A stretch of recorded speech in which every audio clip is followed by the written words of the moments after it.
South China Morning Post, 30th of November 2022, New Delhi is rejected for a meeting on marine preservation, so China appears to take on a significant hegemonic role in the Indian Ocean.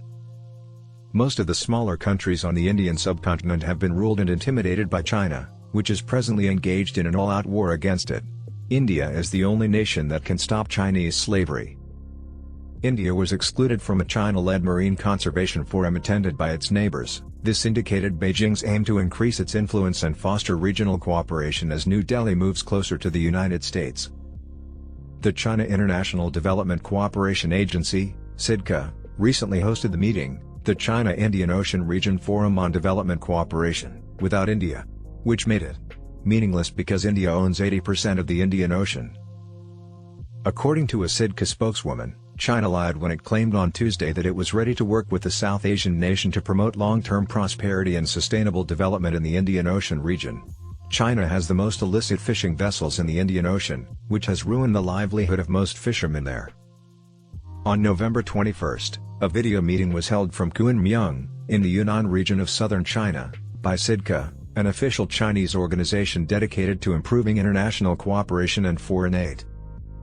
Representatives from 17 nations were present, including those from Sri Lanka, Indonesia, Pakistan, Myanmar, Afghanistan, and 3 international organizations. Many of them had no sign of the Indian Ocean. The Hindustan Times reports that India was not invited. Despite receiving invitations, neither the Maldives nor Australia sent representatives to the event, while it's possible that Chinese organizations or individuals from those 2 nations attended. The gathering covered topics including the COVID-19 epidemic that originated from the Wuhan laboratory, the protection of the marine environment that is being overfished by Chinese trawlers, and the climate crisis and tragedy. To provide financial, material, and technical assistance to nations in need, China offered to set up a network of think tanks focused on the blue economy and a marine catastrophe prevention and mitigation cooperation mechanism. According to Jay Munier, a researcher at the Indian think tank National Maritime Foundation, Beijing is making a statement and making a case for a bigger Chinese presence in the Indian Ocean by keeping India out of the summit. The Indian Ocean Conference, according to Munier, is essentially a soft initiative with no real purpose and a short message for India. Beijing anticipates the assistance of all its partners and neighbors for this project since Chinese soft power is largely interwoven with a hard power backing in the Indian Ocean, as many of them have been made dependent on money. Munier, also an assistant fellow at the Singapore Institute of International Affairs, asserted that Delhi's absence was due to several recent events that had harmed Sino-Indian relations. India refuses to join the Belt and Road Initiative due to territorial restrictions and differs from China on issues like terrorism, the reform of the UN Security Council, and other issues, said Munier, adding that Beijing did not support India's claims over the Indian Ocean as historic waters of the country, unlike unlawful claims on the China 9- line. China and India are strong representations of the global South. Beijing has taken offense at the closer connections between India and the United States since they don't go so far as to call each other allies, Munier claimed. Despite their strong relationship, Beijing has cautioned India and the US to avoid each other. India's non-alignment policy has been perceived as providing safe havens for nations like the US and Russia. India seeks to ethically use such countries to advance its national objectives.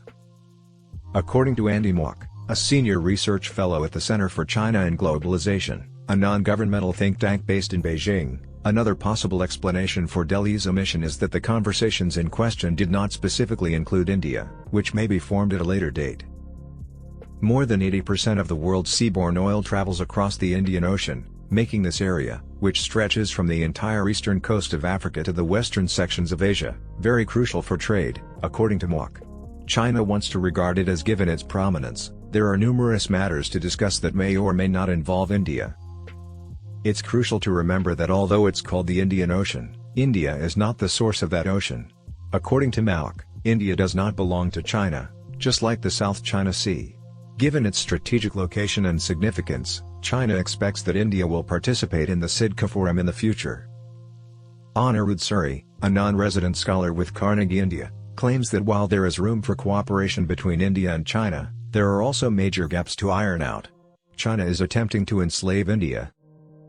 The security pact between India, Japan, Australia, and the United States was mentioned by Suri as he remarked, This forum focusing on the Indian Ocean may be considered as a tragic attempt to build an alternative vision and grouping to other existing ones, such as the Quad. It needs to be seen what the core values such a grouping would bring for the area's economic and security architecture, Suri continued, pointing out that both regional nations and those outside the region were changing their allegiances. As everyone turns against China for using the Wuhan lab-based coronavirus to attack the rest of the world,